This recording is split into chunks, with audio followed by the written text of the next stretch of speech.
Well, hello, you're welcome to the Left Wing Live. When Ireland have won their first trophy on home soil in 18 years, they beat Scotland 26 points to 5 here at the Aviva Stadium to win the Triple Crown. Well, Rory O'Connor and Keane Tracy are also here at the Aviva Stadium. Now, we're recording this before the France-England finale in Paris.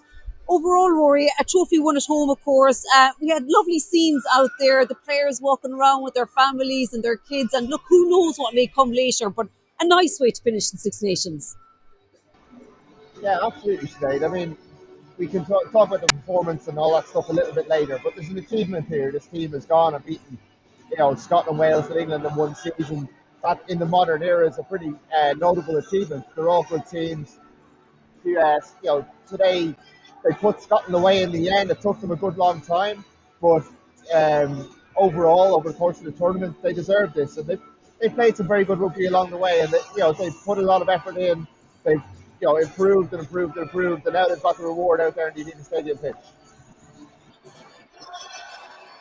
Yeah, I thought like it was sort of maybe a bit indicative of their Six Nations overall. I don't really think we got a full, complete 80-minute performance from Ireland, but they still end up winning a Triple Crown, and they could end up winning a Six Nations title depending on what happens later. So I think they'll be frustrated. I think there was issues again around the scrum. I'm like a broken record, flagging my concerns around the scrum and the prop depth.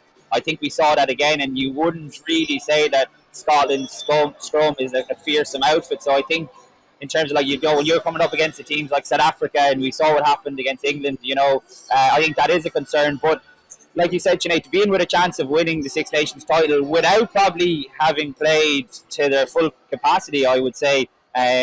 Ladies and gentlemen, just a reminder, One of the stadium will remain open the Aviva Stadium is going to remain open for supporters, so there could be a bit of crack in here later on. But I think one of the most pleasing aspects of the performance, Sinead, was the fact that Ireland are capable of mixing it now both ways. We've seen them being able to play the flashy stuff in their attack. But I think when they come up against teams like Scotland, who they know they can bully, who they know they can get the better of up front, I don't think they've got a problem in taking the game to them. We saw that, like the amount of close range tries that they got. So I think that's encouraging going forward as well, that the attack is moving in a really good direction. But I think they're picking and choosing when to take teams on up front, whereas in the past, I think they were guilty of trying to take on the bigger teams, and we've spoken about it so often in the past about how they've come up short of physicality's sake. So definitely pleasing and encouraging overall, but I think that there is still a lot to work Rory, on. I mean, Six Nations obviously brings a different kind of pressure, but did Ireland live up to that promise in terms of cohesion and style of play overall, looking back in the Six Nations? I certainly don't think they ever hit the heights of November. I think they really they flattered to deceive at times, and yet they kept getting results. They got 4 bonus point wins across 5 games, and they stayed in the fight very well in Paris.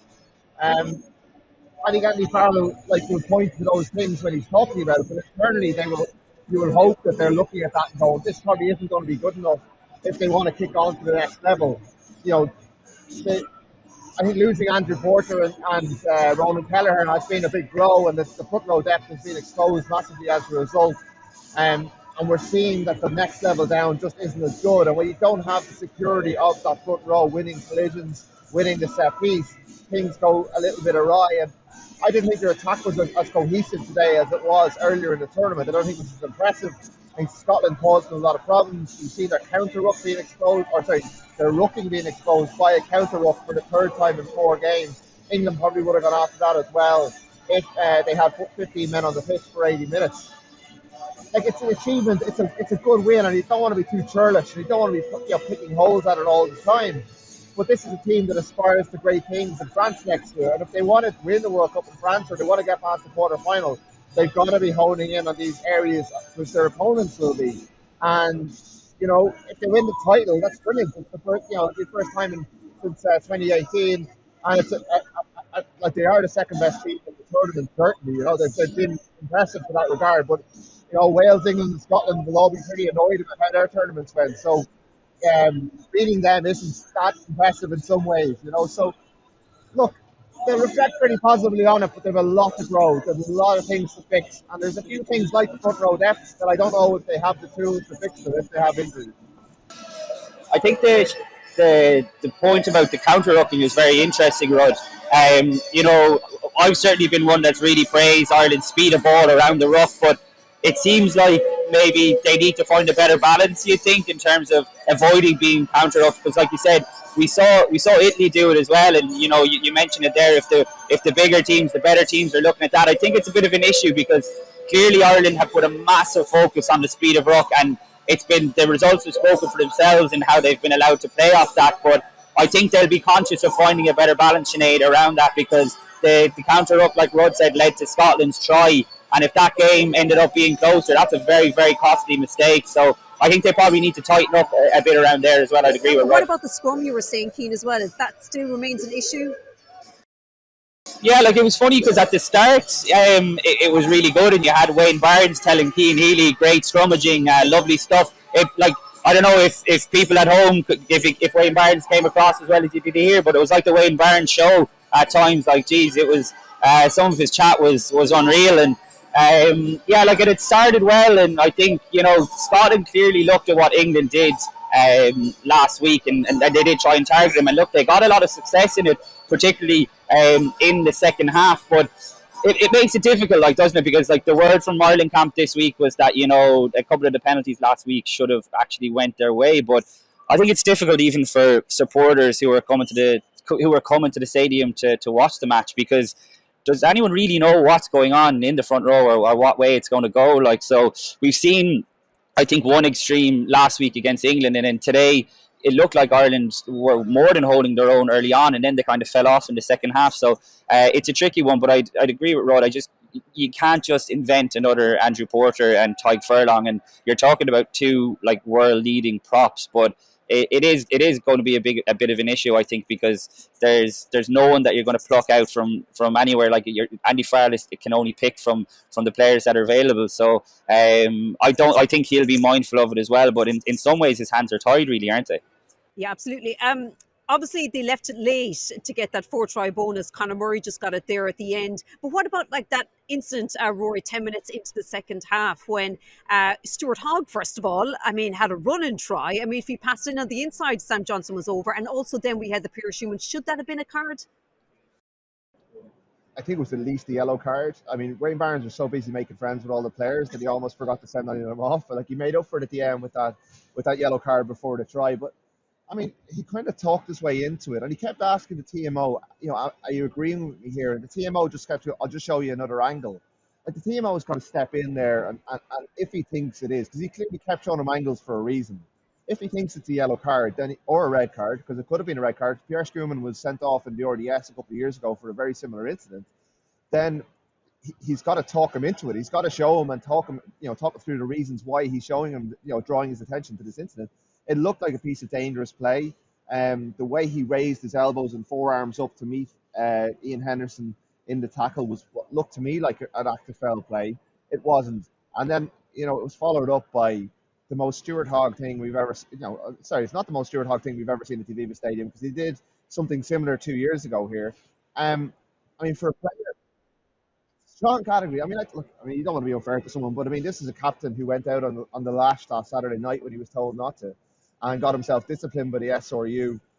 Defied his coach, brought his whole squad into disrepute, and kept his place remarkably in some ways. Who gets through on a piece of brilliance? We all know he's a brilliant player. The chip and chase was brilliant.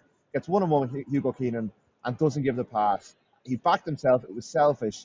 And Hugo Keenan, who, if you were picking a Lions team tomorrow, he would be ahead of Stuart Hogg in it right now. He absolutely nailed him and put him into touch. It was a brilliant tackle. And it was just what Stuart Hogg deserved, because he should have given that pass. And it's kind of just sums Scotland up as a team, individually brilliant, mercurial, all these things. But they played quite well today in some patches. They caused Ireland loads of problems, but you just wouldn't trust them. And their discipline was really, really poor. And like Gregor Townsend must be so disappointed in his players. Like, he stuck with some of them today when he probably was tempted to drop them, but he's only got two teams to pick from. Like, if I was a Scottish fan looking at that, you'd be so disappointed. You'd much rather be an Ireland fan today than a Scotland fan. Despite all the issues myself, Keane, have talked about here, like Ireland are in a really strong position trying to improve from it, where Scotland are still dealing with the same kind of discipline issues they were 2 years ago when they came to Dublin, and they look like a worse team. So, that's probably why you're a bit disappointed Ireland didn't put them away better. So obviously there's a bit of a waiting game now for the Ireland team. They're going to be glued to the TVs as well to see if England can do us a favour and beat France. So just your final thoughts, lads. I mean, Triple Crown overall, the Six Nations. How do you look back on it?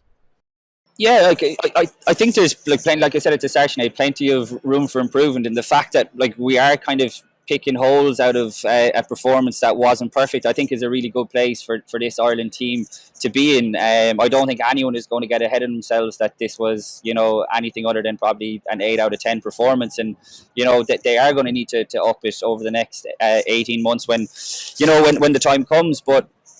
It was amazing to see the scenes, I think, at full time. We were at so many games here behind closed doors, and it was just really grim. And you wondered, would it ever come back almost? But to see the players, they had their kids out there, you saw a few partners out there. This is what it's all about. And you can see how much the crowd, no one left the stadium. The crowd was still full for the Triple Crown trophy presentation. So there's such goodwill behind this team, and I think they are a really likeable team as well. They seem like they have a really strong bond. You saw James Ryan and Andrew Conway were the ones to lift the Triple Crown, which was a really nice gesture, I think, because Johnny Sexton in particular has spoken about how much it would have meant to him to win silverware as Ireland captain, and despite everything that he's achieved in his illustrious career. So they're going to knock lumps out of each other, like he said in his post-match interview, for the next 3 months when they go back to their provinces. And then they've got a massive tour to New Zealand. And as I was looking down there at full time, I was looking at, the extra squad players. And so many guys within this wider squad didn't get game time in the Six Nations. Guys that are seriously playing well for their provinces. I'm thinking of guys like Gavin Coombs, Robert Balakoon, Nick Timoney. So I would imagine that going to New Zealand, Andy Farrell will probably dig a little deeper into his depth chart again, and we'll see more of these guys. And that's just going to add further depth to certain positions, which is a brilliant place to be in. And like you said, a perfect way to end the Six Nations with the Triple Crown. And fingers crossed, maybe England could do Ireland a favour later. I think Keane actually covered nearly everything there, Rory, but do you have anything else to add? No, not really.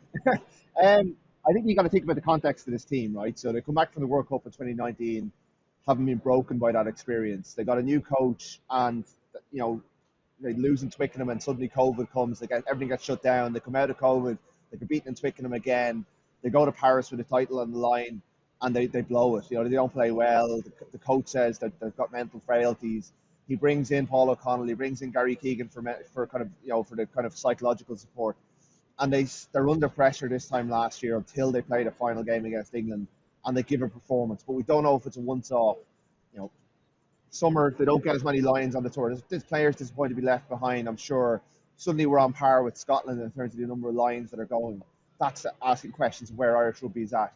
You bring in that November is so impressive. It sets expectations.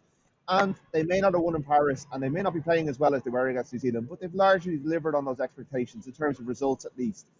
They're in a good place. They're not peaking. We don't want them to peak in 2022. We want them to win silverware. We don't want to be having a coach like Wayne Pivac today saying, look, it doesn't matter we lost Italy because it's all about the World Cup, or Eddie Jones writing off another potential fifth place playoff. They're winning silverware, they're beating good teams while also building towards something bigger. Everyone was guilty, I think, of getting carried away with what happened in 2018, but I don't think Ireland are at that point yet. There are issues about, there are worries about Johnny Sexton's age profile. There's worries about Cian Healy's age profile. There's worries about the depth of front row. But there's also Dan Sheehan coming out and being the man of the match in his first, scoring his first try in the Six Nations and being really, really good. There's an attack shape that's really, really incredible to watch, if nothing else. If Ireland are going to go down, they're going to go down playing really good rugby. And even when they're playing within themselves a little bit and it's not working out like it did in the Twickenham last weekend and like it did today, they're finding a way, which is a good sign as well. I don't think anyone's getting carried away with them, but this has been a reasonably good campaign, a pretty good campaign. If they win the title, it will go down as a very good campaign. As I said, you don't want to peak in 2022. You want to peak next year, but you want to be picking up things along the way, and I think they're doing that. So it's a good, a good return from a coach who was under pressure a year ago. It's a good return for this team, and it's a reason for people to go out and celebrate, which they weren't able to do for 2 years, and there's a lot to be said for that as well. don't get carried away with it, but just enjoy it. I think it's there to be enjoyed, and there's reasons to enjoy it as Oh, well. absolutely. Rory and Keane, great stuff. Thanks for that. Now, we will see, of course, how the rest of the night rolls out. But for more reaction on this game and tonight's game later, you can go to independent.ie. But for now, bye for now.